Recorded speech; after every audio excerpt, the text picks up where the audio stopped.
17절입니다.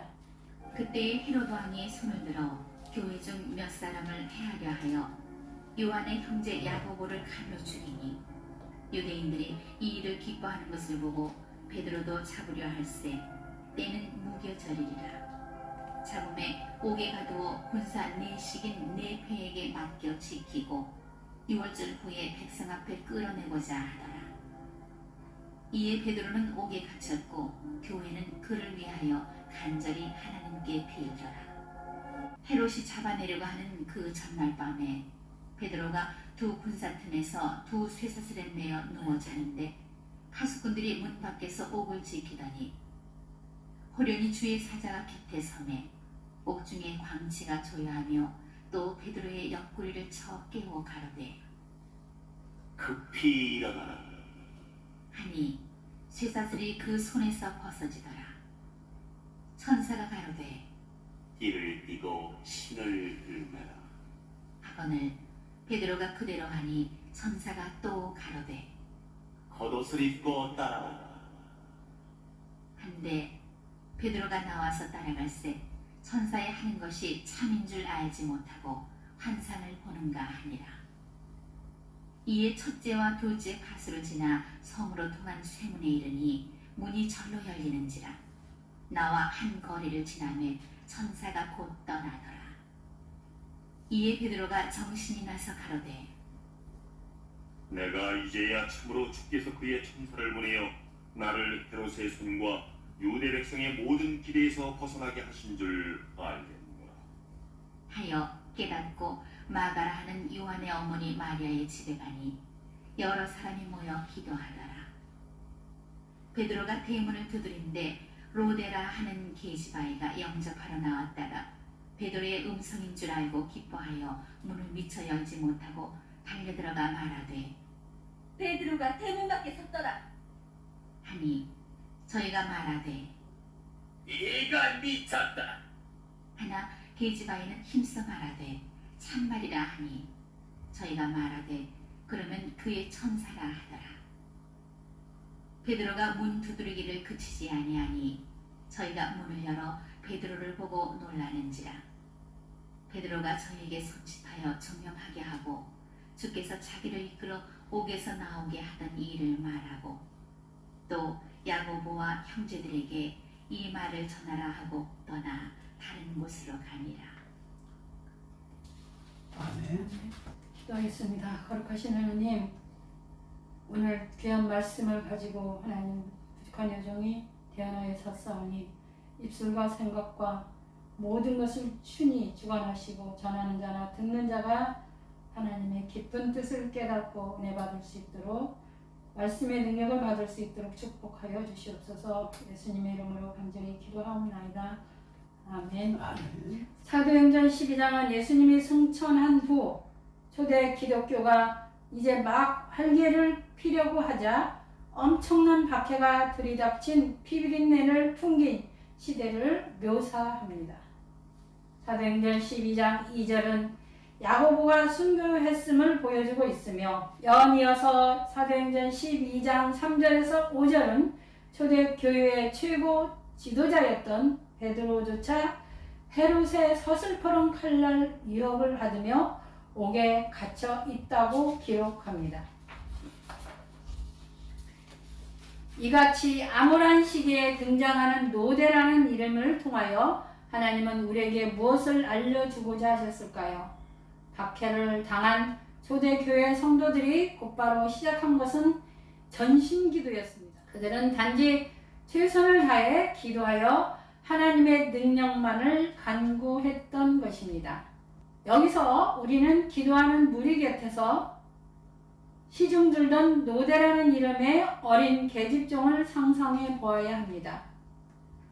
낮은 신분이어서 함께 기도는 못했을지라도 평소에 존경하던 베드로의 무사귀환을 빌었을 첫 번째로 노대의 인적 사항입니다. 노대는 마가의 모친 마리아의 여종이었습니다. 얘는 성경의 이름이 언급된 유일한 하녀였습니다. 노대는 옥에서 풀려난 사도 베드로의 소식을 알린 사람이었습니다. 노대의 이름은 장미꽃이란 이 의미가 있습니다. 노대의 생애 중요 사건입니다. 사도행전 12장에 짧게 언급된 노대는 넘치는 이야기 가운데 나오는 돋보이는 인물입니다. 사건의 배경은 마가의 모친 마리아의 집이었고 당시 헤롯 박해가 있었습니다. 박해를 당한 초대교회 성도들은 베드로를 위해 마리아의 집에 모여 기도했고 기도가 응답되고 베드로가 풀려났습니다. 어린 계집종 노대가 베드로와의 충격적인 만남입니다. 베드로가 굳게 닫힌 대문을 두드립니다. 노대는 문 두드리는 자가 베드로의 힘을 알아내고 몹시 기뻐하고 당황해합니다. 그래서 기뻐하여 문을 미처 열지 못하고 집 안으로 달려들어 베드로가 대문 밖에 서 있다고 전합니다. 베드로의 석방을 위해 기도하던 성도들은 베드로가 문 밖에 서 있다는 소식을 전하는 노대가 미쳤다고 조롱합니다. 기도하던 성도들은 베드로를 만납니다. 열심히 기도하고 그 기도의 응답을 받고도 모르는 저들의 모습이 어쩌면 우리들의 모습이 첫째는 노대의 성격과 업적을 다루고자 합니다. 노대는 성경 이름이 언급된 유일한 하녀입니다. 그녀는 밤늦게까지 주인을 위해 성실히 봉사했고 베드로의 음성을 알아들었고 정열적이고 발랄한 성격을 소유한 자였습니다. 그러나 노대는 문 밖에서 문 두드리는 이가 베드로인 줄 알면서 먼저 문을 열어 영접지 못했습니다. 말씀을 마치겠습니다. 노대는 신실한 하녀였습니다. 베드로가 도착했을 때는 한밤중 훨씬 지난 시간이었지만 그때까지도 그녀는 주인을 위해 봉사하고 있었습니다. 비록 낮고 비천한 자라 할지라도 성실한 자의 인생엔 영광과 기쁨의 순간이 반드시 찾아옵니다. 함께 기도하던 많은 무리 중 유독 노대만이 베드로의 음성을 들었던 것처럼 오늘날 주님이 많은 이들을 향해 문 두드리실 때 우리는 그 음성을 듣고 주님을 영접하는 성도들이 되어야 합니다. 요한복음 1장 12절 말씀에 영접하는 자 곧 그 이름을 믿는 자들에게는 하나님의 자녀가 되는 권세를 주셨으니 라고 하였습니다. 노대는 미쳤다고 조롱하는 회중들을 향해 끝까지 진실을 힘써 말하였습니다. 노대는 굽힘없이 진리를 주장한 아름다운 한 송이 꽃과 같은 여성이었습니다. 대문 두드리는 소리에 뛰어나온 노대는 베드로의 음성을 듣고 의심 없이 너무 기뻐서 문을 열어주는 것조차 잊은 채 무리에게 달려갔습니다. 우리들은 노대에게 들은 베드로의 귀한 소식을 무시하며 오히려 노대가 미쳤다고 조롱했습니다. 베드로의 석방을 위해 기도한 무리의 반응은 기도 내용과는 정반대였습니다. 무리 곁에서 시중 드느라 기도하지 못한 계집종 노대는 베드로의 귀환을 인정했지만 기도한 무리는 베드로의 귀환을 인정하지 않은 것입니다.